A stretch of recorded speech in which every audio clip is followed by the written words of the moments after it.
This is Joy News from our studios here in Accra and around the world. You're welcome to the Pulse, this Wednesday's edition. And this afternoon, President Akufo-Addo authorizes the Ghana Revenue Authority to proceed with the implementation of its downstream petroleum audit contract with Strategic Mobilization Limited. We have details of the President's response to KPMG audit, plus bring you reaction from civil society organizations. Also coming up, Supreme Court declares unconstitutional parliamentary approval of salaries for the first and second ladies of Ghana, adding their roles goes beyond the provision of the Constitution. We'll bring you details of the ruling in court today. And of course, later in the bulletin, all is set for the outdooring of the National Democratic Congress running mate, Professor Nana Jane Opoku-Agyeman. Stay as we bring you full coverage of the ceremony here on your election headquarters.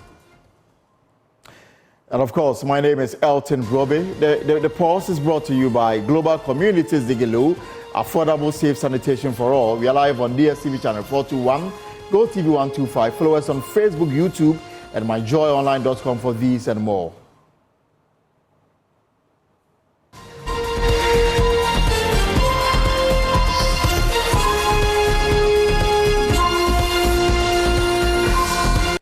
We're back on the Pulse, and President Akufo-Addo has authorized the Ghana Revenue Authority to proceed with the implementation of its downstream petroleum audit contract with Strategic Mobilization Limited, SML.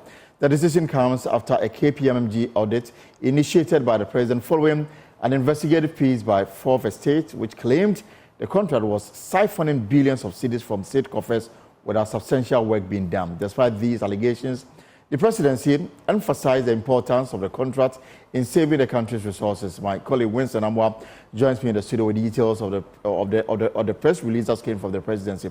Winston, first let's talk about the trigger. I mean, what started this whole investigation? Well, so the Fourth Estate released an investigative piece that indicated that there was duplicity of function, the fact that the NPA as well as even ICOMS had systems in place which could do what we said SML was doing, as in siphoning of fuel, as in ensuring that we were not diverting fuel. So the president on the 2nd of January actually directed an investigation to be conducted. At the time, the president gave KPMG 2 weeks. Right. And so that was supposed to have ended on the 16th of January. And then KPMG requested an additional 6-week period for it to conclude investigations. And that was supposed to have ended somewhere by end of February 2024. However, it was not until the 27th of March 2024 that, according to the presidency, they received a final report from KPMG. And in this particular release, it told that the president has actually directed the Ministry of Finance and GRA to do a few things. Right. You don't mind, I'll just go through. Yeah, we'll go through. But I think there were some key issues that we may want to establish here. So first was about the operations of SML in the upstream sector, the operations in the downstream sector, whether what they are doing is already being done by some state actors, the savings that they've recorded for the state, if you like, and then the way forward. So you can break it down one. Exactly. There were concerns, first of all, about what SML was doing. And at this time, SML had contracts within the downstream sector. Right. But part of the challenge also was the fact that SML had indicated that they had saved the country some 3 billion cedis since they began the operations. And this is where, in the Fourth Estate's piece, when they spoke to Christian Tetesoti, who was a managing director of SML, he could not confirm that. And then they also indicated that the government, through the Ghana Revenue Authority and the Ministry of Finance, had actually awarded SML another contract within the upstream petroleum sector, and was also asking them to even go into the gold area, right, and engage in audit assurance, engaging assurance of the revenue that we're making, and revenue assurance. But this is where the challenge began. So they said that at the time that we're gifting them additional funds because the work that they said they were doing, and in that particular piece, in that particular documentary, you would hear, for instance, the NPA saying, these are things that they do. You'd hear some custom officials saying, these are things that are actually within even the ICOMS that we operate. And so we are doing this. This is just a contract practically fleecing the states. Yes. So the upstream sector, and there's a recommendation for KPMG, which appears to have been accepted by the presidency. Yes, the KPMG says that SML is yet to implement its services within the upstream sector. And so since it has not implemented anything within the upstream sector, the presidency can, go ahead and terminate that contract. Now, KPMG says you may. So if you don't mind, I'll just, read verbatim. It says, SML had yet to implement the upstream petroleum audit and mineral audit service. I talked about gold, for instance. And therefore, there could be no assessment as to whether GRA would derive, value or benefit from that service. They have noted that these areas could have significant revenue leakages, and thus suggested, among other things, that a comprehensive needs assessment be conducted to establish a need for those services. That was their finding. But this is their recommendation, for instance. So they talk about the fact that the upstream petroleum could be a major source of revenue for the state. And if there are leakages, the impact could be significant. Therefore, KPMG recommended reviewing these services by conducting a comprehensive needs assessment and engaging stakeholders with diverse interests in the respective sectors. KPMG recommends the need for a value for money assessment in the contract performance process, and any contract for the provision of these services should comply with Section 33 of the Public Financial Management Act, seeking parliamentary approval. So they say there should be additional review. So therefore, if you want to introduce the word "may" in this context, then the issue of outright termination may not be applicable in this case. No, it's a suggestion. Okay, so if you look at the president, accepting the president's recommendation to the GRA and the Ministry of Finance, that's where the president introduces even the "may." But KPMG says you need to review this. And there should be a value for money audit. And you need to bring in other stakeholders. But you must also seek parliamentary approval. So KPMG doesn't go straight into, according to this document, cancel or not cancel. It is the president that introduces the abrogation bit that says they can go ahead. They can go ahead and do that. Yeah. But even with that, they say that if you should go ahead and do it, there are some expenditure that SML has undertaken. And the report mentions some over 40 million, some 133, all coming together to 177.5 million US dollars. That in the event of a cancellation, even though they make the point that they ask SML to provide evidence to back these claims of work they've done that came to this figure, they are yet to get those supporting documents. And then the warning is that if you should go ahead and abrogate this contract, you may face some liabilities. Well, KPMG, as part of their recommendations, first of all, say that, the government may terminate the contract with or without cause upon giving 120 days notice. And that's before the effective date of termination stated in the termination notice. But upon the termination, government may be liable to pay SML for services already completed but not yet paid, and government will not be entitled to a refund of any compensation already paid to SML, regardless of the termination cause. But then there's a second point. In the event of termination without cause, the government becomes liable to pay SML a return on investment equivalent to the fair value of SML's investment in the respective contract. And this is where it says that the total investment value in the contracts for the transaction, audit, and external price verification services and downstream petroleum audit service amounts to $44,044,180, and the total investment in the contract for the upstream petroleum audit and mineral audit service amounts to $133,486,722. So the total investment is $177.5 million, and KPMG noted that SML did not provide supporting documents or relevant information to verify the investment it has made. GRA must verify the investment if any of the services provided under the contracts are terminated. But what is instructive here is that the work in the upstream sector has yet to start. Hasn't started, Hasn't started yet. And that's why there's you have to review that. Do a value for money audit. If you still think that you have to go on, subject to parliamentary approval, bring other stakeholders on board, and then you can go ahead and engage if you want to. I'll bring in Manas Azoris shortly, but let's stay a little longer on the downstream sector, which was basically the reason for the Fourth Estate documentary, and the recommendations and what the president's position on it. Well, so when it comes to the downstream sector, for instance, KPMG indicates, and I just want to quote verbatim to you. It says, regarding the downstream petroleum audit service, KPMG determined that there was an incremental volume of 1.7 billion litres and an incremental tax revenue of 2.45 billion for the period under review. Now, there were also qualitative benefits, including a 24/7 electronic real-time monitoring of the outflow and partial monitoring of inflows of petroleum products at depots where SML had installed flow meters. And this serves as a deterrent for under-declaration.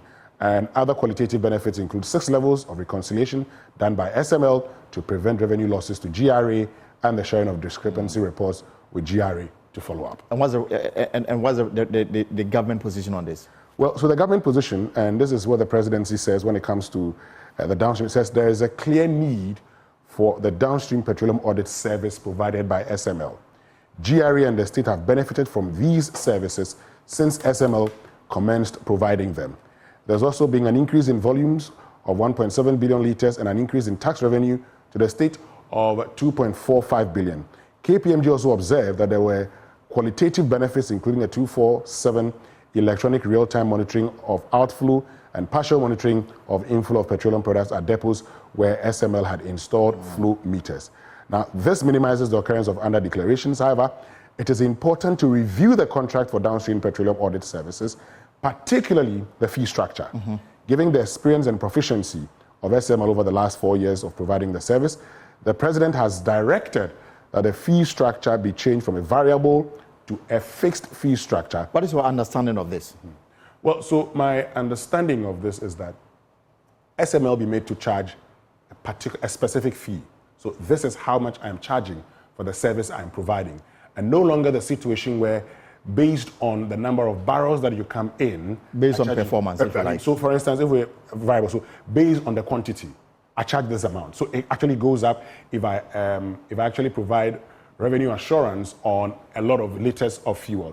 But if I'm charging a fixed fee, my understanding is that if you're charging a fixed fee, what it means is that the service that you're providing government would come at this fee. Right. This is how much you're taking, and that's the end of it, because you've already fixed these systems. And so now you know that it's of relevance. You don't have to come back and say, okay, because I have been able to assure you of this amount of revenue, I'm taking this percentage of every barrel that I assure you, or every dollar that I assure you. It must be fixed amount, a determined amount, as in, if it's $1 million, it's $1 million. If it's $10 million, it's $10 million, end of the day. And then there is also some directive to the GRA going forward from the presidency, the last bit of it. Well, the last bit talks about the fact that, SML's performance, if in any renegotiated contract should be monitored and evaluated periodically to ensure that it meets expectations, and any renegotiated contract should be compliant with Section 33 of the Public Financial Management Act. But also, they've been asked to take immediate steps.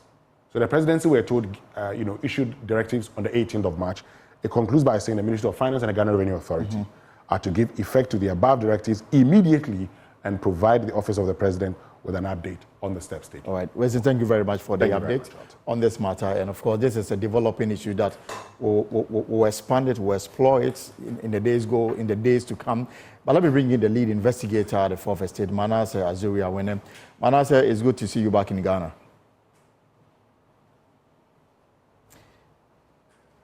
And if you can unmute for me, Manasseh.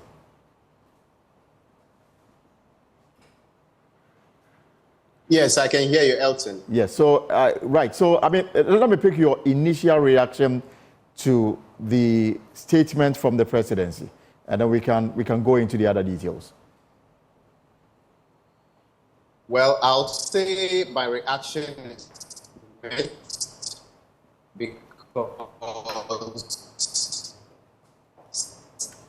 I think but Manasseh, the connection to you is quite unstable. I don't know whether if you can reposition yourself where you are so we can have a clearer communication with you. Yeah, I think we should do that first. When you. So because the connection to Manasseh is poor, we can very much. All right.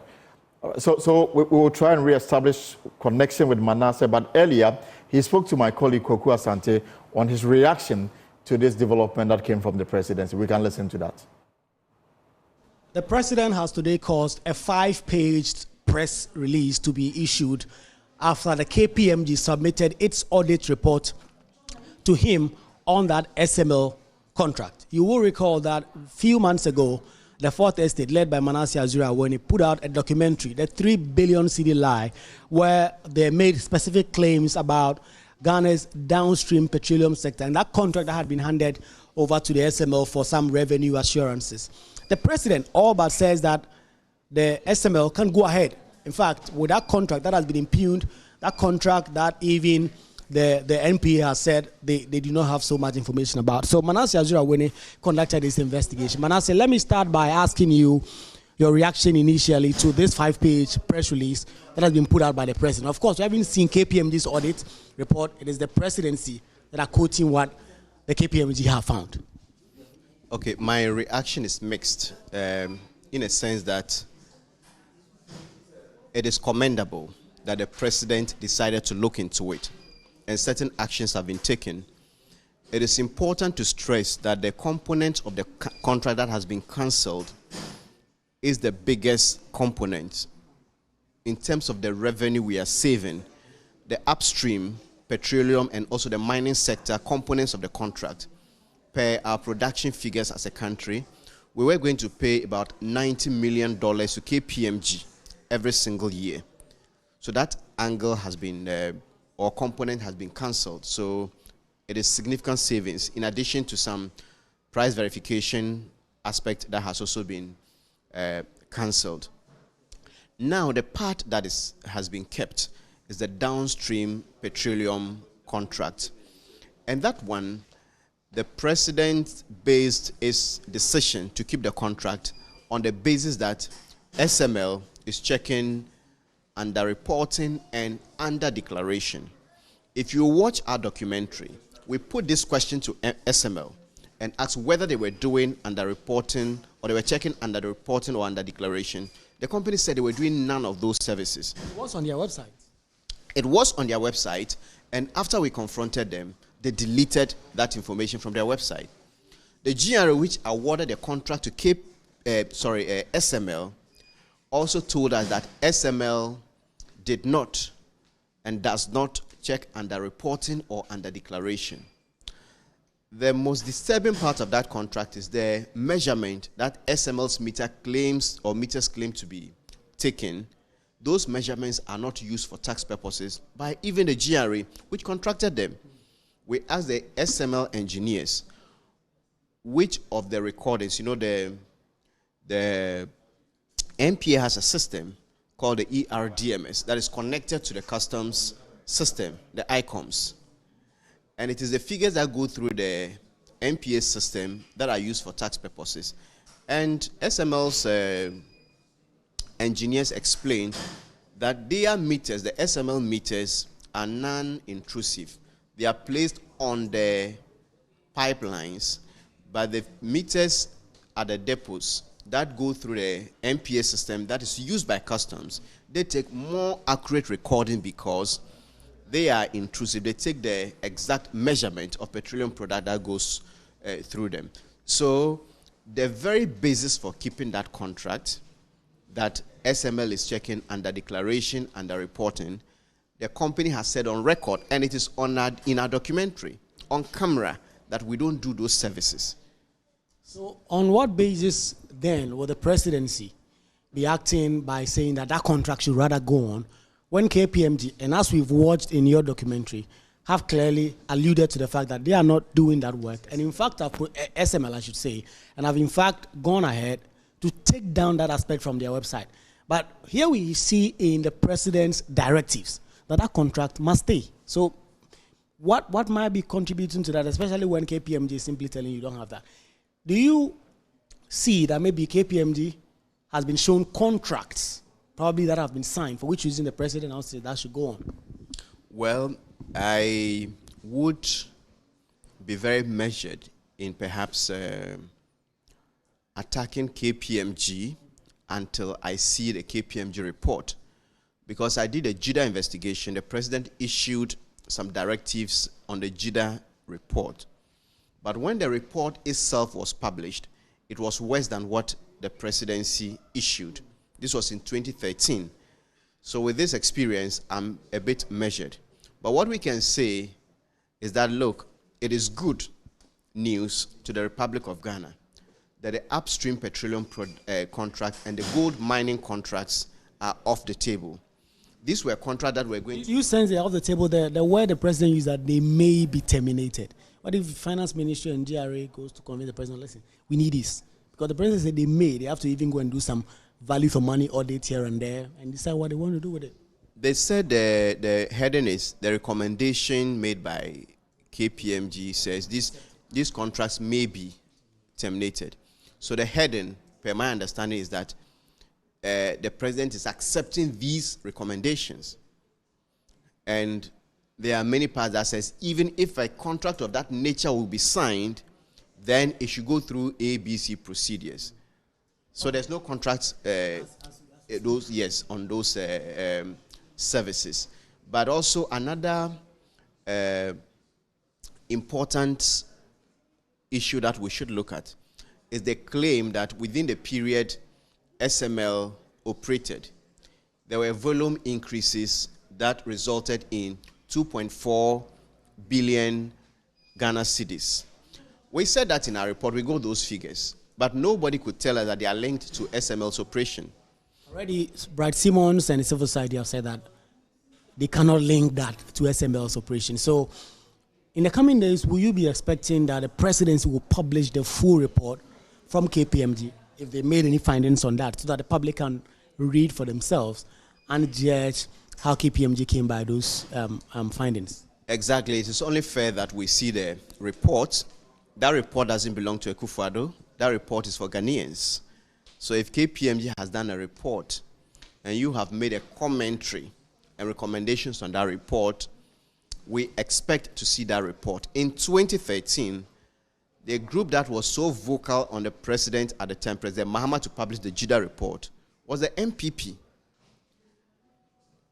President Mahama finally published the GIDA report, and it was worse than his recommendations and what he put out. So it is non-negotiable. We have to see the report that KPMG submitted to the presidency. And I think media houses, the right to information law entitles Ghanaians to write for the report.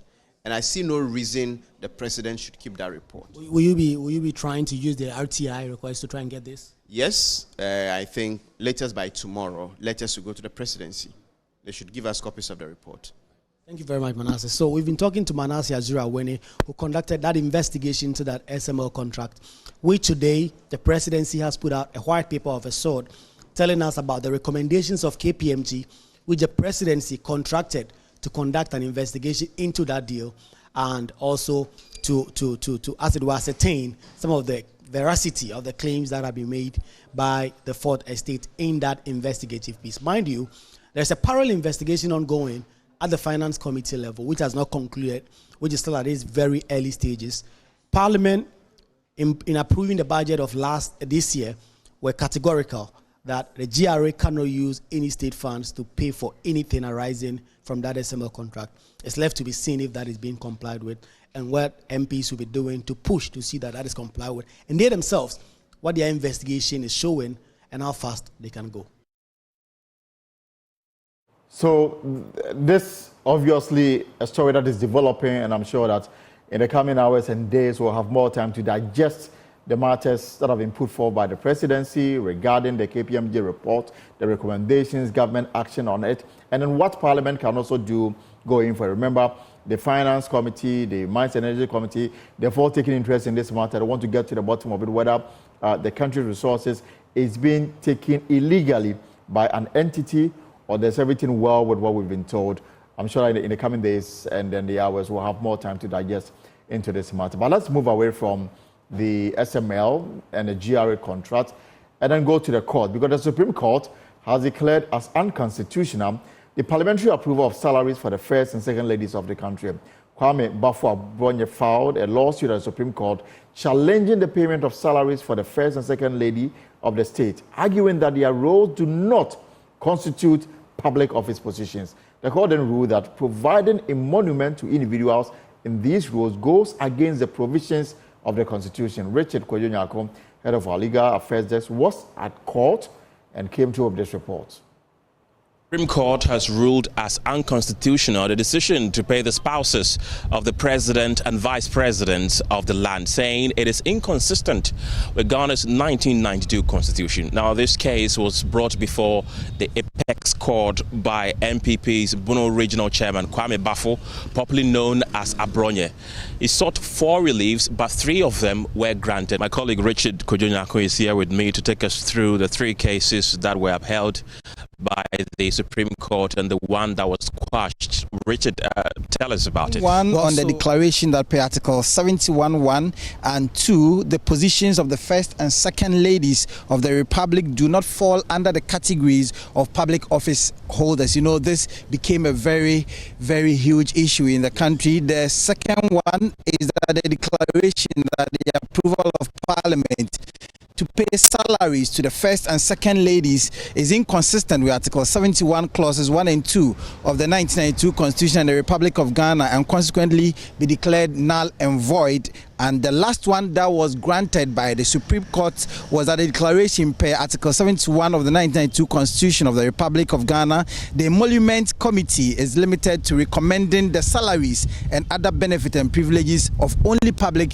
office holders. So it stands to reason that if you are not a public service or a public office holder, then you cannot qualify to be paid the emolument that are paid deputy ministers, ministers of state, and other people that fall under Article 71. So that essentially, that is what this decision by the Supreme Court mean. But you know, there is one more relief that was not granted by the Supreme Court, and it's the declaration that per Articles 108 and 178 of the 1992 Constitution of the Republic of Ghana, Parliament cannot on its own accord, initiate or approve payment of any such emolument which would necessarily be paid from public funds without a bill to that effect emanating from and introduced by the government and duly passed into law. And so this was not granted by the Apex Court. Right. Thank you very much. And let's listen to the man who brought the case to court himself, Kwame Bafo, a.k.a.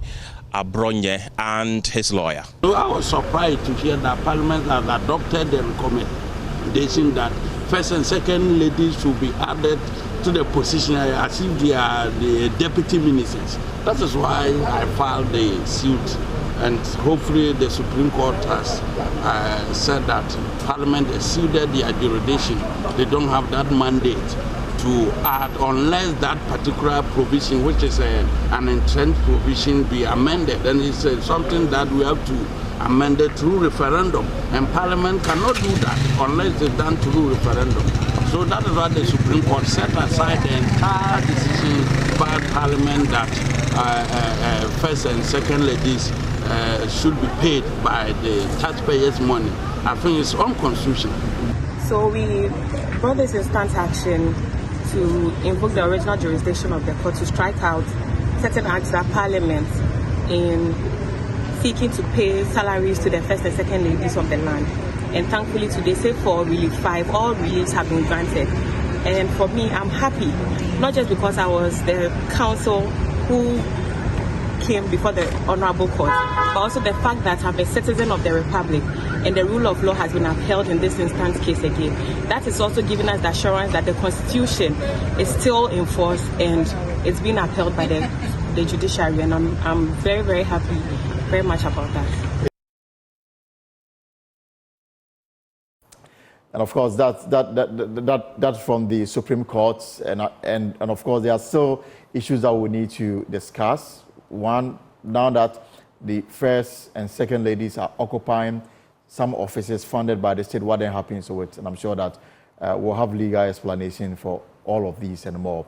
Now, the Ghana Energy Commission has warned that government may have to import power as a result of fault and fuel supply constraints. This was contained in the Commission 2024 Energy Outlook, where it anticipated government would have to cough more than $1 billion to buy fuel for power generation in 2024 alone. Joy News Research Desk has been studying the report. Lead member of the desk, Isaac Kofi-Addo, joins me in studio for some analysis. Kofi, let's start with what the Commission said about the possibility of power import. Already we are exporting, so there could be a reverse flow. Yeah. So the Commission were very categorical that they believe that in 2024 we may not have to import power. However, if we look at two factors, first one, they mention faults, and then fuel supply restrictions or contingencies.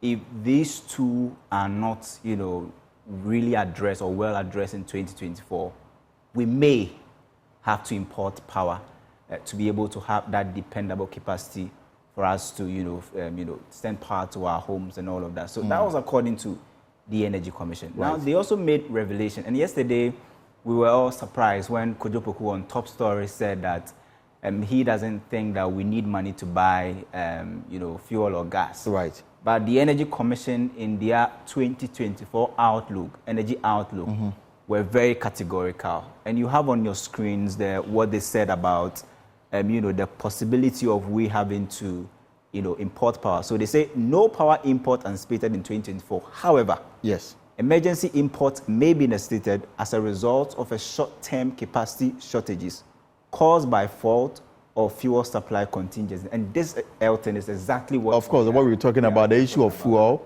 Yeah. And fuel can only come when you have money to buy. When you have money. Now let's go to the next slide, and they give more details. They say in 2024, natural gas will remain the predominant fuel for thermal facilities. It is expected to come from indigenous gas fields. Right. We get this one. Jubilee 10, yeah. And then there's supposed to be some gap that we need to close. Where is it coming from? The West African, yes, exactly. This one will not come for free. What do you need? You need money to buy. And already we owe them. We owe them for what they've supplied to us. They are reluctant because we are not forthcoming with our payment. Yeah. At the beginning of the year, we all saw that they closed the pipeline. We had to make some upfront payments before they gave us access to the pipeline. Now, let's look at some other details. So they say again, in 2024, an estimated 341,180 barrels of HFO will be required by AXA alone to fuel some of its units. Not even the entire unit, but some of AXA's unit, because some of them rely on HFO fuel to actually survive. Now, let's do some more analysis, and this is where possibly the meat is, right, where we are talking about monetary, valuation of the problem. The total expenditure, and this is not us, this is according to the Ghana Energy Commission's own energy outlook for 2024. The total fuel expenditure for the year is estimated at 1.15 billion, with about 1.12 billion, Elton, about 97% expected to be used for the procurement of what? Natural gas. Yeah. While the remaining will be for the procurement of HFO to fuel some of its units of the AXA plant. So the biggest component of the fuel budget, about $1.2 billion, about 97% is expected to be used to purchase natural gas. So therefore, we are moving from oil. Yes, from hydro. We were depending so much on hydro. And now we have about more than 64% of our dependable capacity depending on thermal plants. Now they say although there's a relatively high installed generation capacity, gas supply sustainability remains one of the major risks to reliable electricity supply in the country. Absolutely. It was said in December that, look, this is the problem, but how do we solve it? They gave some sort of, recommendations. Let's look at it. And this is where someone will say the writings were clear on the wall, but we failed to read it like a classroom register.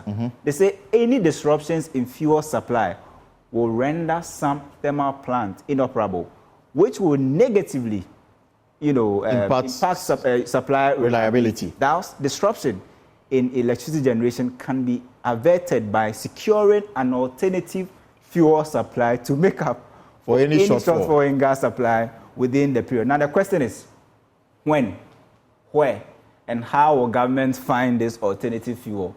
And how much of money? How much are you buying? How much are you buying it for? I'm picking information that the sector minister is in Europe trying to negotiate for supply of fuel.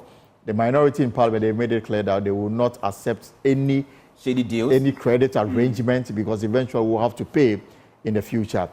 The current board chair of the Electricity Company of Ghana, Herbert Krapper, according to Paul Adomotri, has given indication that the doom, so what we are experiencing will end in 10 days because they are in the process of... I see the May projection. They are in the process of fixing it. And even yesterday, according to him, they added 200 200 megawatts more. That's how quite there was some kind of stability last night. But he's giving indication that in the next 10 days, they will fix it because the minister is on top of this and working to bring in the much needed fuel. We are left with about 8 more months to go. And that 8 months, we need about $760 million. We are talking about $95 million every month, $3.2 million every day to buy fuel, to make this whole doomsday thing go away.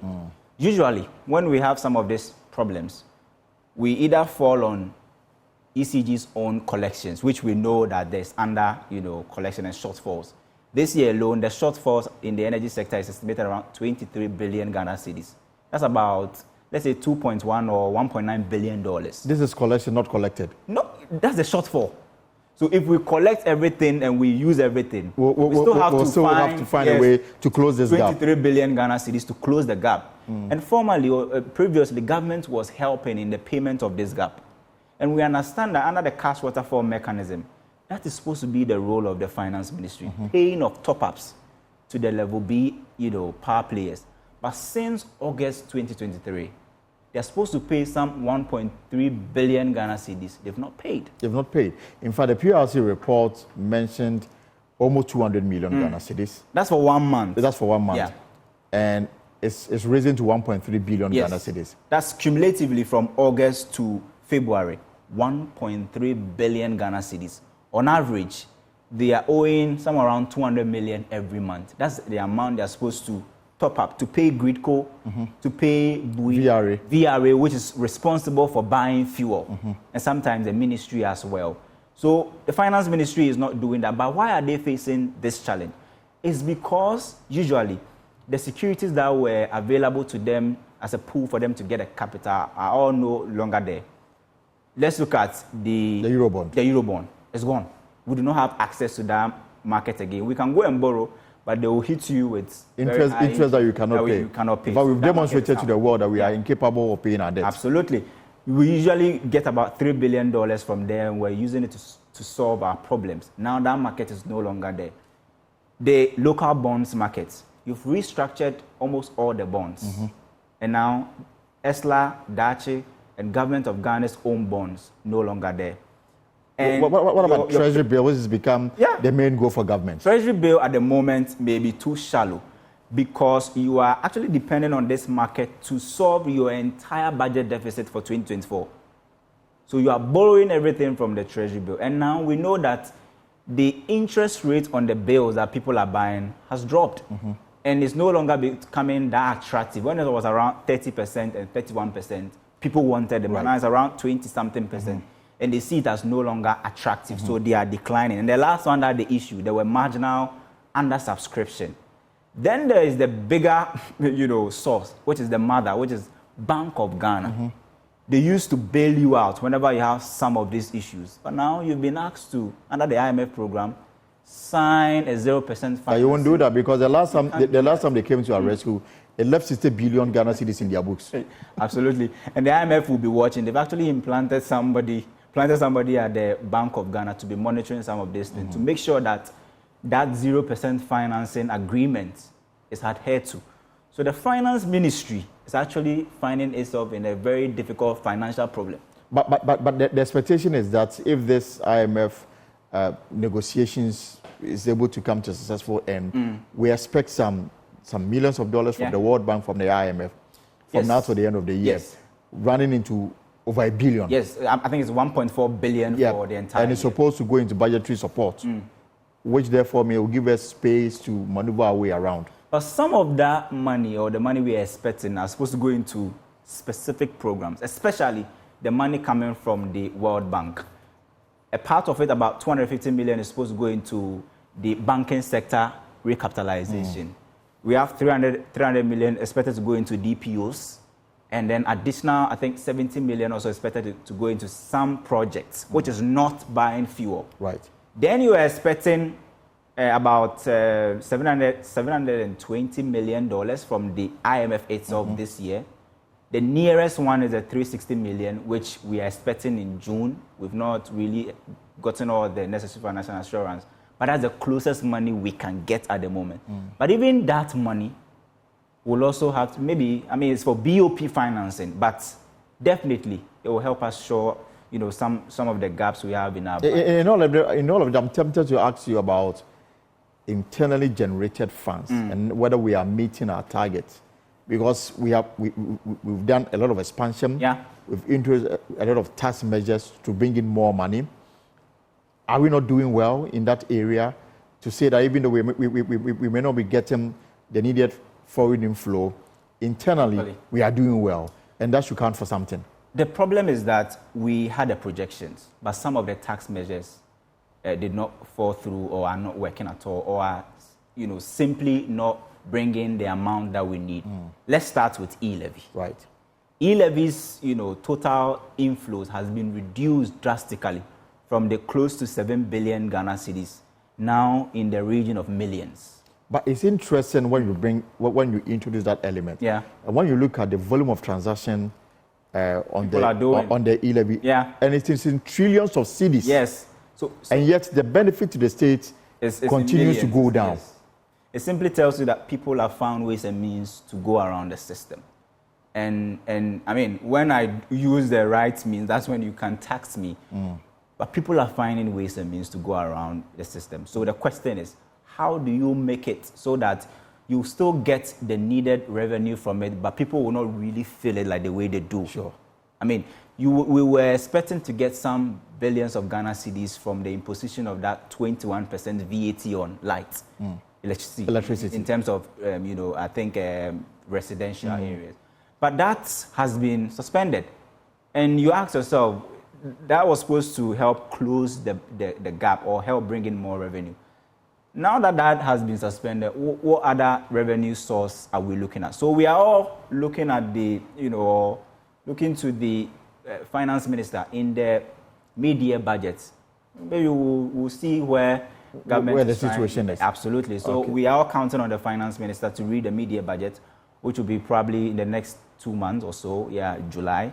So we are hoping that some of these, you know, issues will be addressed in the 2024 mid-year budget by Finance Minister Mohamed Amin Adam. Doctor. Yeah. All right. Thank you very much, Kofi, for coming through with the update from the Energy Commission and the prediction or the projection they made ahead of 2024. And clearly, what they predicted is what we are experiencing in this year of 2024. Let's say on the power issues, because in our Doomsday Diaries today, we take you to Kumasi, where the recent power outages have plunged many businesses into an economic downturn as they begin to incur huge losses. Some small businesses like car washing bays are now returning to their days of fetching heavy buckets of water to wash dirt off vehicles. The situation is not only biting hard on the car washers, but there are clients who have had to spend, you know, productive hours hoping to get served. Emmanuel Bright Kweko reports for today's edition of our Doomsday Diaries.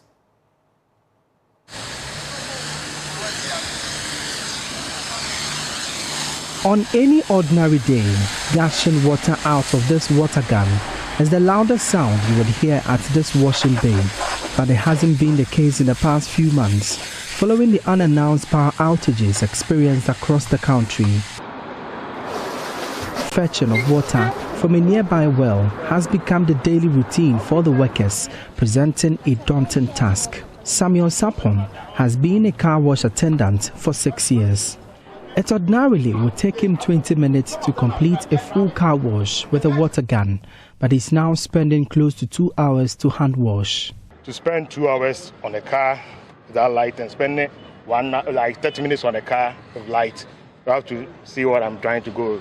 The money is all going, but at the end of the day, we're going to say we don't have money in the system. He is pressured to complete the car wash as quickly as possible as his client, Fuzi Hussein, awaits to drive it off to the office. There are some people who are using plant. They are dependent on fuel to power their machines. Yeah, but right now we don't have that one over here. That's why it's giving me that pressure to finish up early.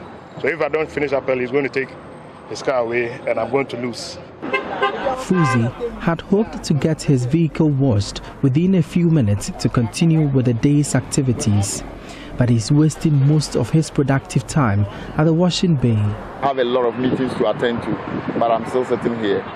If I had known, I would have decided to wash it in the house. I wouldn't have even moved out in the first place.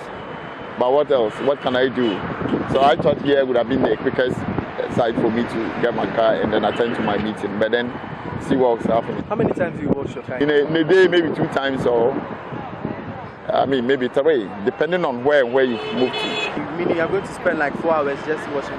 Just for washing, you can imagine. The prolonged car wash is plunging the business into an economic quagmire. Profit margins have been on a spiral trend lately. Akufo-Addo has been operating the washing bay for close to a decade now. Office ni ye je 20 cities maybe are the older normal boys na boy no Roma and it depend can be an profit. We charge 20 cedis per car wash. It depends on the car you are washing. Profits have been low now. We now get about 300 Ghana cedis a day as compared to the previous 800 Ghana cedis. I like some no okay a day met me 350 but now lights need to more right in the dating of your bay. Close to 10 attendants work here every day, but the recent power cuts have rendered a number of them redundant. This has been a job that puts food on the tables of these young men and their families and supported them in establishing other businesses. I only get 3 to 5 cars daily. This is what I use to cater for my family. While the government refutes calling it doomsday, affected Ghanaians are hoping for an immediate solution to the power crisis wreaking financial havoc. This thing started way back. And if it is happening today, we should understand that it is something you can't take it off. Imagine I have spent over 2 hours here because there's no light, because machines are being blown, and they should stop politicizing electricity to their politics and so-called politics that they are doing. Until the power challenges are resolved, these attendants must endure the pain of moving to and fro for water under the sweltering weather to fend for themselves and family. For Joy News, my name is Emmanuel Bright Quick. Right, let me take you outside the shores of Ghana because Germany has a spy problem. In only 6 days, German authorities have arrested as many alleged foreign agents. 2 of the accused are spying for Russia and 4 for China. One of them even worked for the German member of the European Parliament. For more, let's cross to DW correspondent Nicole Frolick, who joins us from Berlin. So, Nicole, what's known about these alleged spies? If you can have details on that. Well, it's been quite a week here in Germany. At this point, really, there are more questions than answers. The first arrest came on Thursday, the suspects being 2 dual German-Russian citizens alleged to have coordinated with Moscow to carry out sabotage attacks on industrial and military infrastructure in Germany linked to the training of Ukrainian soldiers. One of them actually fought against Ukraine in the area of Donetsk, which was illegally annexed by Russia in 2022, which is how the German authorities caught on to him. Now, on Monday, then, 3 German citizens were arrested, suspected of supplying information on military technology to a Chinese intelligence service. The prosecutor says 2 of them ran a company that partnered with a university here in Germany to study advances in the technological sector that could be used for military equipment. They're also accused of illegally exporting a laser, which is considered a dual-use item, so a civilian object that can be used for military purposes. But the real bombshell came on Tuesday when it became known that a longtime aide to a far-right politician, who just so happens to be the top candidate for his party in the upcoming European elections, had also been taken into custody on spying charges. He's being described as an employee of the Chinese Secret Service, and his case is considered especially severe, with him passing on information about negotiations and decisions in the European Parliament and spying on Chinese opposition members here in Germany. Now, the MEP himself, his boss, whose party is flying high in polls here in Germany, is quite tight-lipped about the entire matter, but calls for consequences are rife, as you can imagine, with many questioning how realistic it is that he, who has raised eyebrows in the past through his links to China as well as Russia, truly knew nothing about his staffer's double identity. So, Nicole, I'm more interested in how big this threat is. Now, especially this last case has, of course, sent shockwaves through the country. The German Interior Minister has called it an attack on European democracy from within. And she's not alone in her assessment. The head of Germany's domestic intelligence agency told DW in an exclusive interview that the current threat level is comparable to that of the Cold War. And he's well aware of those arrested just representing the tip of the iceberg. He called acts of espionage in Germany incessant, but also warned that the threat of acts of sabotage, cyber attacks, and and misinformation campaigns is extremely high, especially coming out of Russia. And Germany is a very prominent target here, not just because of its physical location in the heart of Europe, but also because of its global political and economic relevance, particularly in the case of China, and its staunch support for Ukraine in the case of Russia. There's also another issue that has German authorities on high alert. Tell us about it. Well, the threat of an Islamist terror attack is considered high, especially as Germany heads into hosting the European Football Championship this summer and Paris gets ready for the Olympics. The German intelligence chief tells us there is information about the Islamic State Khorasan province group encouraging attacks similar to the ones in Paris and Brussels, both of them devastating. Your viewers might remember. The most likely scenarios are believed to be those involving foreign hit teams that could have already infiltrated the country, planning big attacks, or domestically radicalized individuals, lone wolves as they're known, setting out on smaller scale attacks like the ones we've seen more often in recent years here in Europe.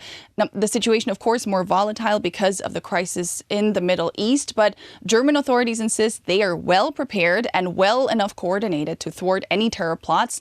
Similar messaging coming out of Paris, but that might not be enough to quell the unease of those planning their visits to these mass events. Nicole, thank you very much for your time this afternoon from Berlin, Germany.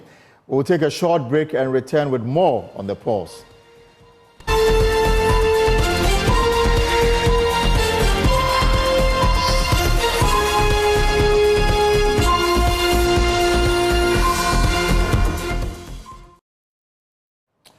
Welcome back to the show. This is The Pulse here on Joy News, and this is your election headquarters. Now, the National Democratic Congress will officially outdoor the party's running mate, Professor Nana Jane Opoku-Agyeman. The ceremony aims at showcasing the NDC's commitment to inclusivity and progressive leadership ahead of the upcoming election. The event is expected to be attended by several prominent figures within the NDC, including the former president and the party's flag bearer for the 2024 general elections, John Dramani Mahama. We are live on the grounds to bring you full coverage of the event. My colleagues Winston Amwa, Evans Mensah will join me in the studio shortly. But first, let me bring you some running stories. Now, the coordinator of the Free Senior High School Policy, William Dankwa, says Dr. Yao Ose-Adichum, the Sector Minister for Education, will be the best running mate to the MPP's Dr. Mahamudu Bawumia, largely because of what he's done with the social intervention program. Here's his reason.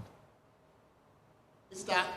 Digitization, HE Dr. Mahamudu Bawumia, for your support and hard work towards the implementation of the free SHS policy. I can see you as the President of the Republic of Ghana come December 7th. And now, to the erudite Education Minister, Dr. Yao Ose-Adichum, the man whom, according to the President, is one of his best appointees. If I can dream far, in my opinion, Enam Wajuma Panti. Enam Wajuma Panti. You also deserve to be the Vice President to Dr. Mahamudu Bawumia.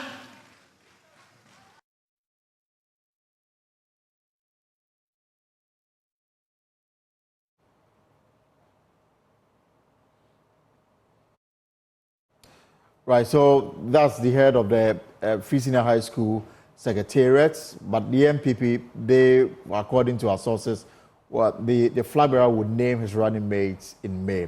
But the group calling itself Patriotic Movement for Dr. Bawumia has condemned attempts of some groupings with the MPP who are lobbying for their preferred candidates to be chosen as running mates to Dr. Mahamudu Bawumia. To them, the use of the media in lobbying for their candidates may weaken the front of the party.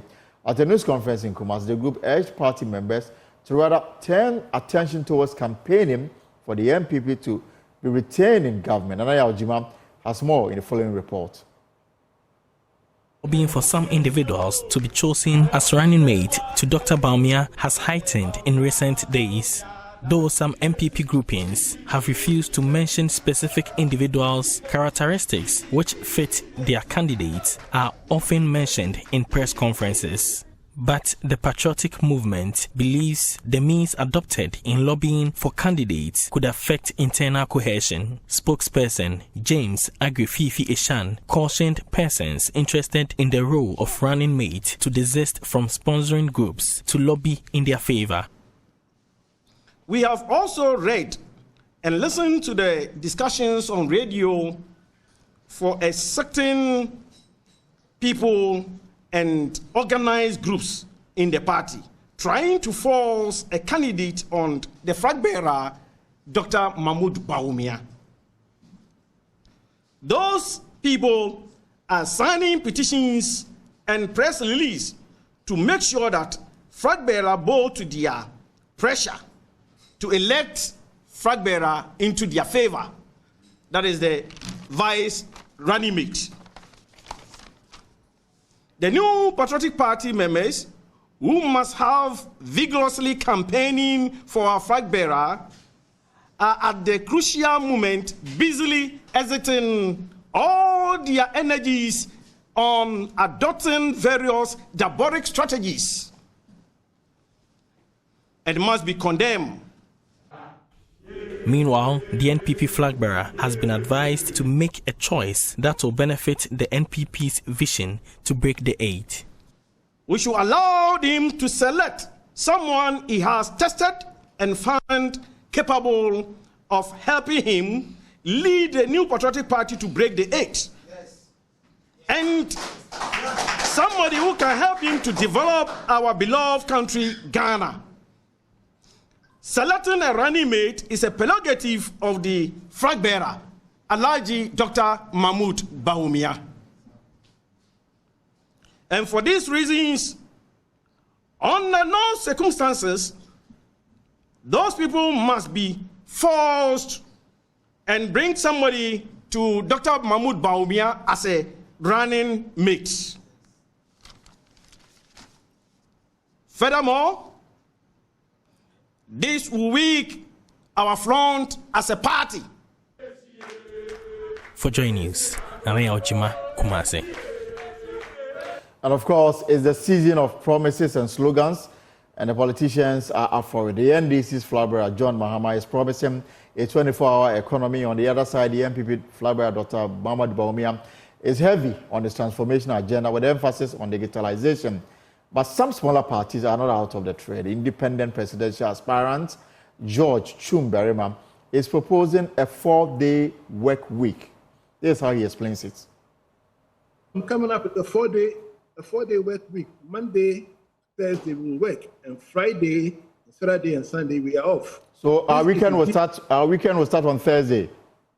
Thank you so much. What I call work and happiness. So this gives everybody the time to do their own work, their own enterprise. You have Friday off, you have Saturday off, you have Sunday off.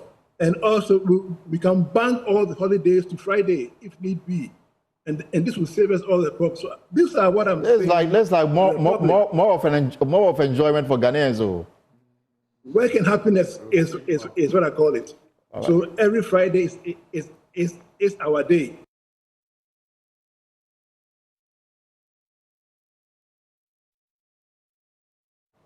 Well, the presidential candidate of the All People's Congress, Hassan Ayariga, is also proposing what he described as a lockdown of Ghanaians to harness the country's economic potential. Ghanaians must lock down. One, I will lock you down to be able to produce for your citizens. I will lock you down until you clothe your nation. I will lock you down until you feed your nation. I will lock you down until you house your nation. I will lock you down until you produce good infrastructure for your nation. I will lock you down until you are able to get enough electricity to supply. Lock you down until you produce the best water. This is the purpose of the lockdown.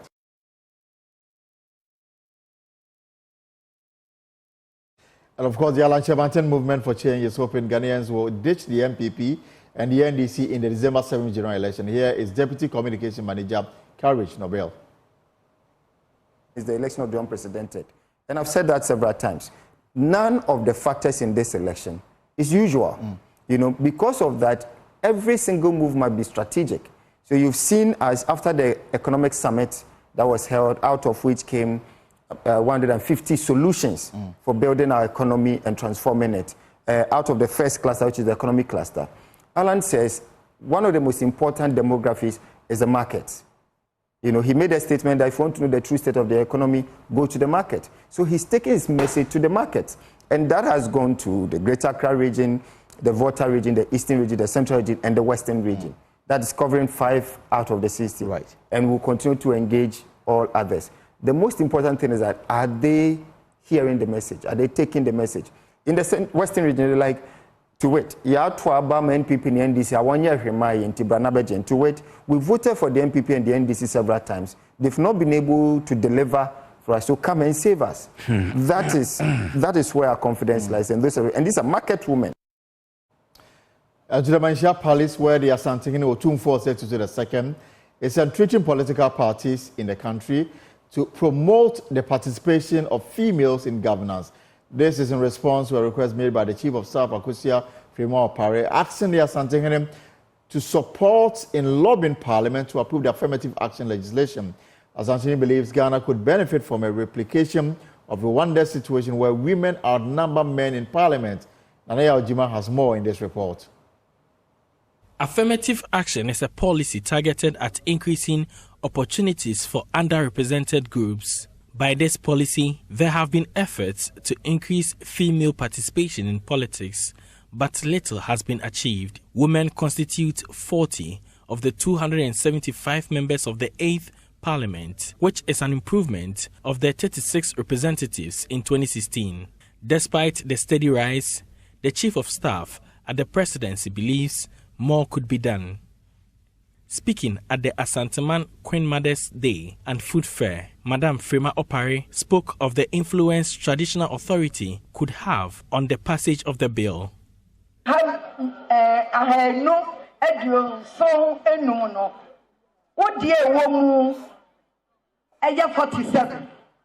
47 of the total number of members of parliament are from the Ashanti region.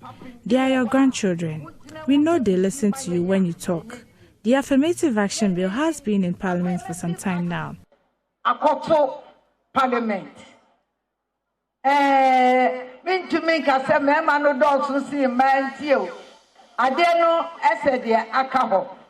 wouldn't say it has delayed because men are dominant in number. Asantehene has done well in promotion of women. We are pleading for you to help lobby for the passage of the bill. Affirmative action Meanwhile, the Asantehene Otumfuo Seitu II has seconded the advocacy for passage of the affirmative action bill to increase female participation in politics.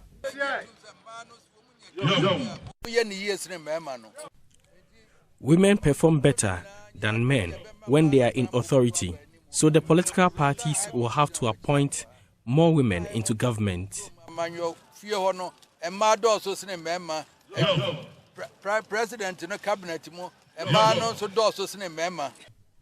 The Rwanda High Commissioner was here. He told me about women forming majority in parliament and the executive arms of government. It made me cast my mind to Ghana. The Chief of Staff has drawn my mind to the affirmative action bill and how women are struggling for seats in parliament.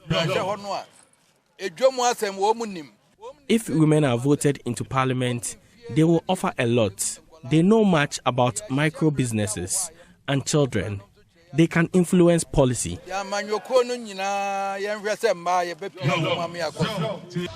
For Joy News, Nanaya Ojima reporting. All right, so we are building up to the outdooring of the NDC's running mate, Professor Jane Nano Akufo-Addo. at the UPSA auditorium.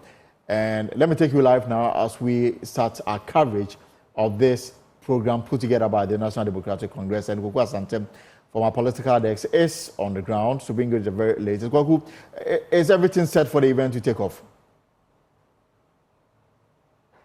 Here at the University of Professional Studies, Accra. In fact, right from the entrance of UPSA, it's a gridlock, traffic gridlock situation. So many cars unable to enter. In fact, a minute ago, I just saw the former president, John Dramani Mohammed's cars driving with a number of other dignitaries that are expected to be in there. I'm here to access the venue to be even able to get access of my camera and my microphone. But the situation is a really jam-packed situation. The team of MPs and other members of the National Democratic Congress who have all come here to lend their support to Professor Nana Akufo-Addo, we said to their door today, are all here. And the understanding we have from the organizers of the event is that any moment from now, they expect to start some series of events to actually kickstart the specifics of the event, which will culminate in Professor Nana Akufo-Addo delivering her own remarks, delivering her own vision as running mate to former President John Dramani Mahama ahead of the 2024 election. So if you can hold it there for me in a minute or two so that I can get hold of all my accoutrements, then we can zoom right into the conversation and have an interview with a number of the big wigs of the party who are all assembled here at the UPS auditorium. It's a packed house. There are so many NDC big wigs that I've seen here, members of parliament, members of the National Council of Elders of the party, and of course, national executives of the party. So all these persons here ready for that outdoor, and we will get set, and then we'll commence our live coverage in a minute. All right, thank you very much, Kwaku. So we'll come back to you when you are settled on this on the matters, and the venue is the UPSA auditorium, where the NDC is hoping to outdoor the running mate, Professor Jane Nana Akufo-Addo, and she is running alongside former President John Mahama, who is the NDC's flag bearer for election 2024. And this, according to the party statement, is to afford the running mate the opportunity to speak to Ghanaians about her vision and how she's hoping to partner the former president for electoral victory in December, on December 7, 2024, when Ghanaians go to the polls to elect a president and 275 members of parliament. So it is a big day for the NDC and, of course, for Professor Akufo-Addo to speak to the nation, to pledge their support and to tell us why this ticket should be the winning ticket for the election 2024 as far as the NDC is concerned. As we look closely at this one, we have our team of